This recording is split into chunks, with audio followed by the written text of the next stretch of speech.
दोस्तों, आज की कहानी बहुत ज़्यादा इंटरेस्टिंग है। आप देख रहे हो स्टार प्लस। ये रिश्ता क्या कहलाता है। दादी सा आज किसकी फोटो जलाने वाली है। दोस्तों, घर में पार्टी चल रही है लेकिन दादी सा वहाँ पर से गायब है।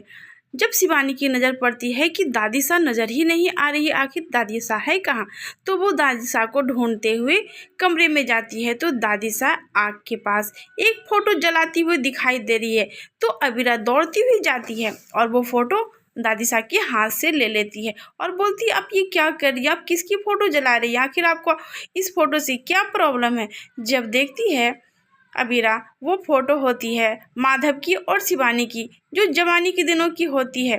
उसमें साफ साफ दिखाई दे रहा है कि दोनों दुल्हा दुल्हन बने हुए हैं, दोनों एक दूसरे के गलों में बरमाला डाले हुए हैं और यही सबूत है जो दादी साहब मिटाना चाहती है। अबीरा बोलती है, ये सबूत मैं आप सभी को दिखाऊंगी क्योंकि आपका ड्रामा तो बढ़ता ही जा रहा है।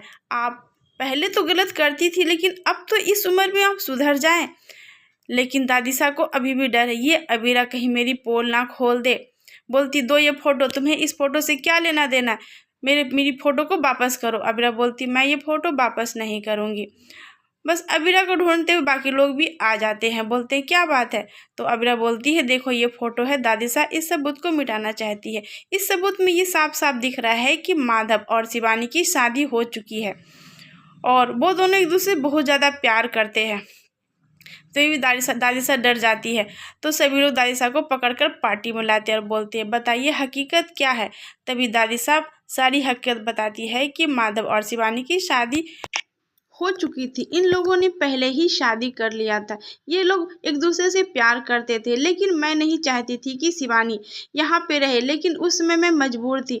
शिवानी कुछ दिन यहाँ पर थी और 2 बच्चों को जन्म भी दे चुकी थी, लेकिन मेरे दिमाग में ये चाहता था मेरा दिमाग कि इसे इस घर से हटा दो और मैंने इसके लिए बहुत सारे चाल चलने शुरू कर दिए। इसे पागलपन के लिए दवाई देना शुरू कर दिया ताकि ये पागल हो जाए और माधव की मैं दूसरी शादी कर सकूँ, जो मेरे पसंद की लड़की हो, जो मेरे इशारे पे चले, जो मेरी हर बात माने। दादी साहब की ये बात सुनकर सभी को बहुत गुस्सा आता है।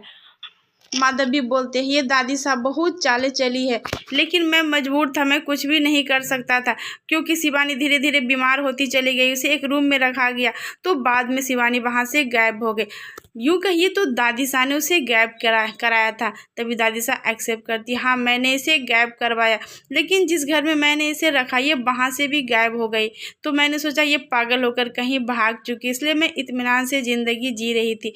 लेकिन इस अबीरा और आरके ने कहाँ से इनको पकड़ कर लाया और मेरी ज़िंदगी में घुसा दिया ताकि मैं बेचैन हो सकूं, और मैं बेचैन होती चली जा रही। मैं इसे बर्दाश्त नहीं कर सकती, इसीलिए मैं इसकी सबूत को मिटाना चाहती हूँ।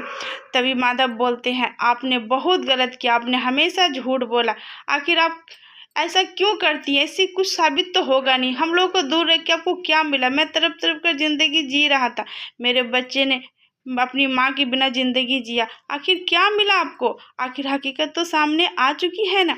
दादी साहब बहुत ज़्यादा शर्मिंदा हो जाती है। दोस्तों, आखिर अब क्या होगा, क्या उसकी दूसरी पत्नी उसके साथ रहेगी माधव के, या फिर दोनों पत्नी ही साथ रहेगी। दोस्तों, आगे की कहानी जानने के लिए आप इस वीडियो को लाइक और सब्सक्राइब जरूर करें। धन्यवाद दोस्तों।